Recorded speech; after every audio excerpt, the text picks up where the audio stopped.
안녕하세요. 저는 결혼한 지 한 1년 된 20살 여자입니다.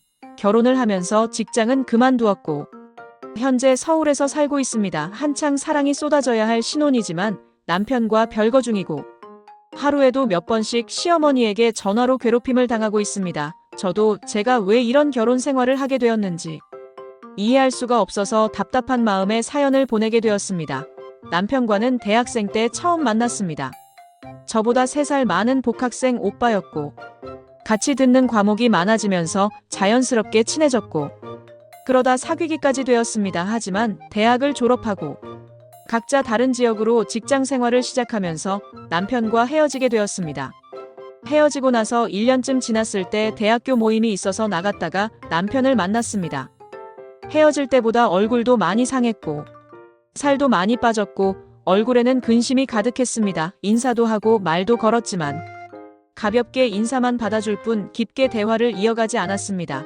미련이나 사랑이라는 감정이 남아있지는 않았지만 너무 변한 남편의 모습에 신경이 많이 쓰였고 주변에 알만한 친구들에게 남편의 근황에 대해서 물어보니 너무 안 좋았습니다.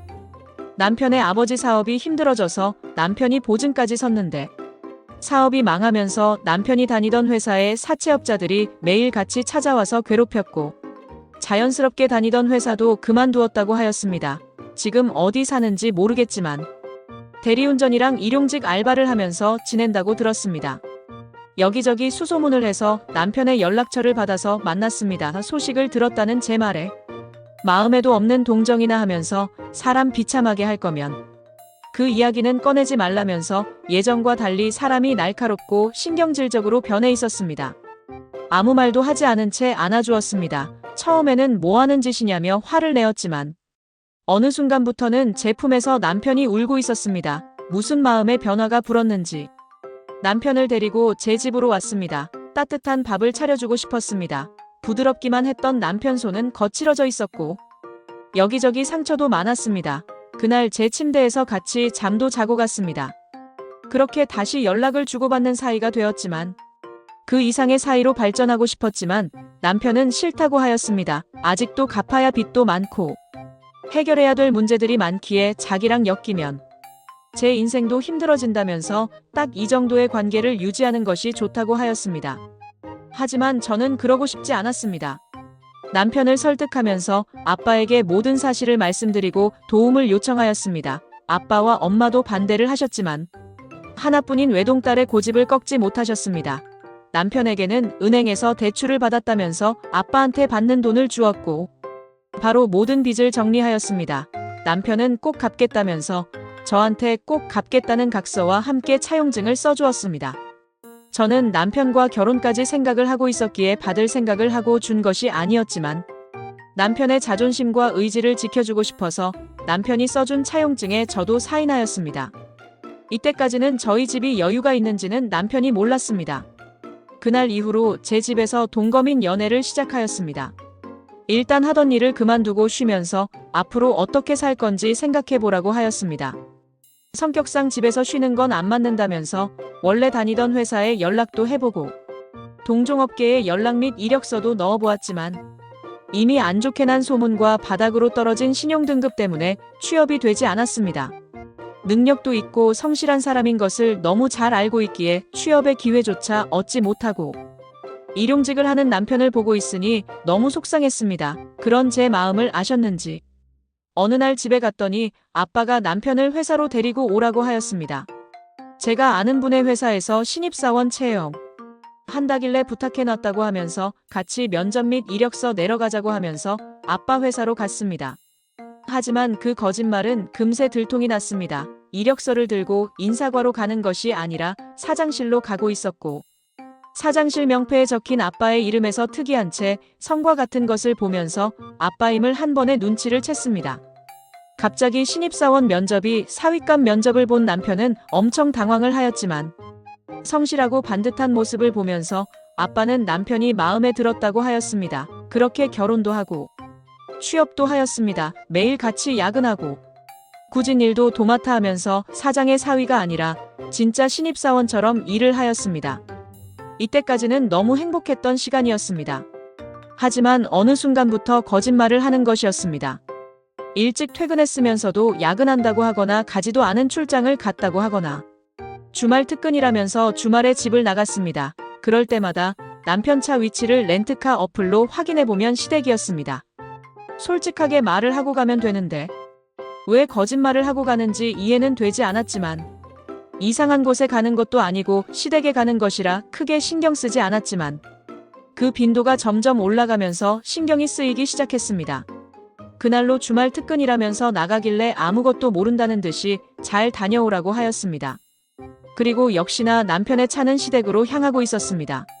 저도 예상했던 부분이라 미리 사두었던 시부모님 선물을 챙겨서 시댁으로 출발하였습니다. 현관문 앞에 섰는데 아기 울음소리도 들리고 가족들의 웃음소리도 들리고 시끌시끌했습니다. 반가운 마음으로 초인종을 눌렀는데 갑자기 조용해졌고 한참 뒤에야 문이 열렸습니다. 엄청 당황한 남편은 어떻게 왔냐고 묻길래 주말에 남편도 회사 가고 심심한데 지난주 주말에 백화점 갔다가 시부모님 선물도 샀는데 그것도 드릴 겸 해서 놀러 왔다고 하였습니다. 그러는 당신은 왜 회사에 안 가고 여기 있냐고 묻자 잠깐 부모님이 불러서 왔다고 하면서 곧 회사로 갈 거라고 하였습니다. 끝까지 거짓말을 하는 남편이 너무 이상하다고 느끼고 있는 중에 방에서 아까 들렸던 아기 소리가 났습니다. 아가씨네도 왔냐며 방문을 열었더니 처음 보는 여자와 아기가 있었습니다. 누구시냐고 물었더니 사촌이라고 하는데 다 같이 당황해는 모습을 보니 나쁜 촉이 왔습니다. 그녀에게 남편과 관계가 어떻게 되냐고 묻자 끝까지 사촌이라고만 하고 남편은 같이 집에 가자고 하는 것이 너무 티가 났습니다. 남편의 아이냐고 물었더니 아무도 아니라고 대답하지 않았습니다. 그동안 제가 몰랐던 일들을 다 듣게 되었습니다. 몇 년 전 남편이 시댁 근처로 취업을 하자마자 회사 동기인 그녀와 썸을 타기 시작했고 그때는 저와 아직 사귀고 있을 때였습니다. 그러다 얼마 지나지 않아 저와 헤어졌고 그 후에 그녀 집안과 양가 상견례 빚 결혼날까지 잡았는데 시아버지 사업 문제가 생기면서 결혼을 미룬 것이었습니다. 그러던 와중에 대학 모임에서 저를 다시 만났고 그때는 그녀가 임신 중이어서 솔직하게 말을 하려고 했는데 제가 결혼을 전제로 만나자고 하면서 빚도 해결할 수 있게 돈을 빌려준다고 하니 솔직하게 말을 할 수가 없었다고 하였습니다. 그렇게 저와 결혼하는 동안에 그녀는 시댁에서 혼자 남편의 아이를 낳고 같이 살고 있었습니다. 남편이 월급의 반을 항상 시댁에 생활비로 보낼 때 시아버진 사업이 망해서 마땅히 수입이 없으셔서 보내는 거라 생각했는데 알고 보니 그녀와 남편 사이에 태어난 아이 생활비였습니다. 그래서 어떻게 할 거냐고 물었는데 남편은 잘못했다면서 다 정리하겠다고 하였지만 물론이고 아가씨네도 서방님네도 다 알면서 저를 속였다는 사실에 너무 화가 났습니다. 그녀도 시댁에서 나가서 나타나지도 않고 혼자 조용히 살겠다고 하는데 저들의 속셈이 너무 보였습니다. 우리 부모님이 돌아가시고 재산들을 상속받으면 저와 이혼해서 한탕 챙겨서 같이 살 궁리를 하는 것이 너무 뻔하게 보였습니다.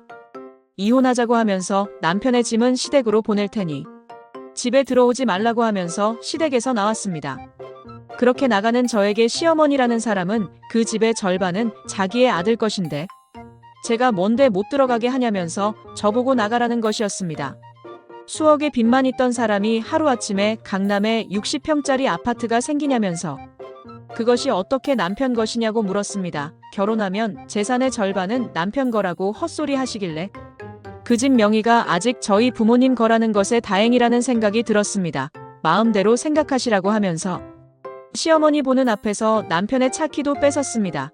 제 명의로 빌린 렌트카니까 가져가겠다고 하였습니다. 저한테 끝까지 독한 년이라고 욕을 하셨습니다. 그리고 아빠 회사에 출근하지 말라고 하였습니다. 그 길로 저희 부모님 집으로 갔고 제가 듣고 당한 모든 일을 말씀을 드렸습니다. 아빠는 조용히 담배만 피우셨고 엄마는 우셨습니다. 한참 동안 말씀이 없으셨던 아빠는 저를 믿겠다며 제 선택을 따르겠다고 하였습니다. 결정을 내리고 도움이 필요하면 언제든지 아빠와 엄마한테 연락하라고 하였습니다. 도저히 용서나 재결합은 없을 것 같고 이혼을 해야 될 것 같다고 말씀을 드렸습니다.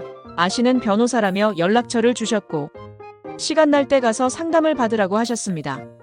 드라마나 영화에서 보던 막장 같은 결혼 생활이 저한테 벌어질 줄은 몰랐는데 이렇게 당하고 보니 세상에 믿을 사람은 부모님밖에 없다는 것을 느꼈습니다. 엄마 아빠 앞에서 죄송하지만 이혼을 하겠다고 말을 하고 나니 마음은 편했고 어떻게 해야 할지 머리가 명확해졌습니다. 변호사님을 만나서 제가 할 수 있는 소송은 전부 다 진행할 것이고 차용증을 근거로 빌려준 돈도 받아내고 싶다고 하였습니다. 그리고 최대한 많은 위자료 및 합의금도 받고 싶다고 하였습니다. 현재 여러 소송이 진행 중이고 남편은 아빠 회사에서 횡령한 사실도 나와서 경찰 조사 중입니다. 그래서 하루에도 몇 번씩 시어머니에게 전화로 괴롭힘을 당하고 있는 것입니다. 절대 하나도 용서 및 자비를 베풀어 줄 생각이 없습니다.